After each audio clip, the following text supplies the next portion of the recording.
Hello guys, എനിക്ക് ഒരുപാട് compliments കിട്ടിയ ഒരു ഡ്രസ്സാണ് കേട്ടോ ഇത്. പേഴ്സണലി എനിക്കും ഭയങ്കര ഇഷ്ടമായിട്ടത്.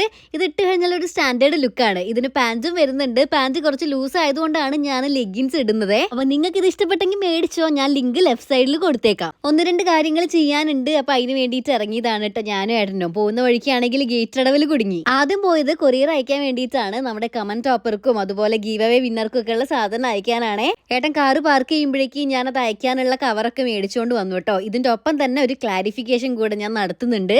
കാര്യം വേറെ ഒന്നല്ല, നമ്മൾ ഇന്നലെ കമന്റ് ടോപ്പറെ സെലക്ട് ചെയ്തതിന് ശേഷം എനിക്ക് ഇൻസ്റ്റാഗ്രാമിലും അതുപോലെ യൂട്യൂബ് കമന്റ്സിലും ഒരുപാട് മെസ്സേജസും അതുപോലെ കമന്റ്സും വന്നു. നിങ്ങൾ എങ്ങനെയാണ് കമന്റ് ടോപ്പറെ സെലക്ട് ചെയ്യുന്നത് എന്ന് ചോദിച്ചിട്ട്. എല്ലാ മാസവും നമുക്ക് യൂട്യൂബ് ഒരാളെ കണ്ടെത്തി തരുകയാണ് ചെയ്യുന്നത്, ടോപ്പ് കമന്റർ എന്ന് പറഞ്ഞിട്ട്. അത് നമ്മൾ മാനുവലി ഇവിടുന്ന് ഞാൻ ലോട്ടിട്ട് എടുക്കുക അല്ലെങ്കിൽ വേറെ രീതിയിൽ സെലക്ട് ചെയ്യുകയല്ല. യൂട്യൂബ് ആരെ കാണിച്ചു തരുന്നു അയാൾക്ക് ഞാൻ എൻ്റെ ഒരു സ്നേഹോപഹാരമായിട്ട് ഒരു ഗിഫ്റ്റ് കൊടുക്കുന്നു. അത് അത്രയേ ഉള്ളൂ. പേഴ്സണലി എനിക്ക് പരിചയമില്ലാത്തതും എനിക്ക് അറിയാത്തതും ഞാൻ നേരിട്ട് കാണുക പോലും ചെയ്യാത്തതുമായിട്ടുള്ള ആളുകൾക്കാണ് ഞാൻ ഇന്നേ വരെ ഗിഫ്റ്റ് കൊടുത്തിട്ടുള്ളത്. യൂട്യൂബ് എന്ത് കാൽക്കുലേഷനിലാണ് ആളെ സെലക്ട് ചെയ്യുന്നതെന്ന് സത്യം പറഞ്ഞാൽ എനിക്കും അറിഞ്ഞൂടാ. ഞാനുമായിട്ട് യാതൊരു ബന്ധമില്ലാത്ത കാര്യമാണത്. ഇൻസ്റ്റയിലെ ചില മെസ്സേജുകൾ കണ്ട് സത്യം പറഞ്ഞാൽ എനിക്ക് ഭയങ്കര സങ്കടമായി. ഞാൻ ആ മെസ്സേജ് ഇതിൽ ഇൻക്ലൂഡ് ചെയ്യണമെന്ന് വിചാരിച്ചതാണ്, പിന്നെ കരുതി വേണ്ടാന്ന്. എക്സാം ടൈമിൽ കുത്തിയിരുന്നിട്ടാണ് കമന്റ് ചെയ്തത്. അതുപോലെ ജെനുവിനായിട്ട് ഗീവ് അവേ നൽകുന്നവരൊക്കെ ഉണ്ട്, അവരെ കണ്ട് പഠിക്കുക എന്നൊക്കെ പറഞ്ഞ് എന്തൊക്കെ ആയാലും യൂട്യൂബ് കണ്ടെത്തി തരുന്ന ആളോട് നമ്മൾ അഡ്രസ്സ് മേടിച്ച് ഞാൻ ഇവിടുന്ന് സാധനം സെൻഡ് ചെയ്ത് കൊടുക്കുന്നു എന്നൊരു ബന്ധം മാത്രമേ ഞാനും അവരും തമ്മിലുള്ളൂ. പിന്നെ വേറൊരു കാര്യമാണ്, ഞങ്ങൾ ഇടുന്ന കമന്റ് ഒക്കെ ഡിലീറ്റ് ചെയ്ത് ഒഴിവാക്കുന്നുണ്ട് എന്ന്. ഡിലീറ്റ് ആക്കുന്നത് പോയിട്ട് എനിക്ക് മര്യാദയ്ക്കൊന്ന് കമന്റ് വായിക്കാൻ പോലും ഇപ്പൊ സമയം കിട്ടാറില്ല. പിന്നെ ഇതിൽ വേറൊരു കാര്യമുണ്ട്, നിങ്ങൾ സെയിം ഇമോജി ഒരു 100 വട്ടം ഇടുന്ന സമയത്ത് അത് യൂട്യൂബ് തന്നെ ഓട്ടോമാറ്റിക്കലി റിമൂവ് ചെയ്ത് ഒഴിവാക്കുന്നുണ്ട്.